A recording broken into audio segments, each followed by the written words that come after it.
యేసు ప్రభు వారు నీ హృదయంలో నివసిస్తున్నాడా లేదా అన్నది ఒక్కసారి మనం నెంబర్ వేసుకోవాలి. అంటే కొన్ని సంవత్సరాలు నువ్వు యేసు ప్రభు వారిని అంగీకరించవు, కాదనట్లా. యేసు ప్రభువుని నువ్వు ఆహ్వానించుతాను, నీ హృదయంలోకి ఆహ్వానించవు.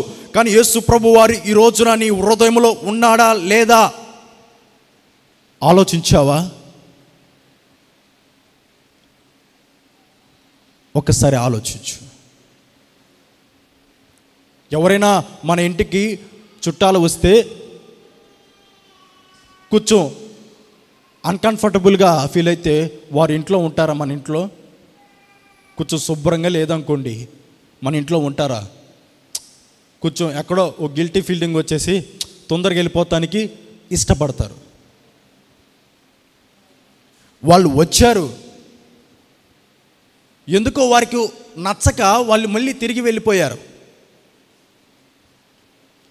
యేసు ప్రభు వారు కూడా నీ హృదయంలోకి వచ్చారు. కానీ ఈ రోజున యేసు ప్రభు వారు నీ హృదయంలో ఉన్నారా అన్న క్వశ్చన్ మార్క్కి ఉన్నారు అన్న మాట నువ్వు చెప్పగలవా?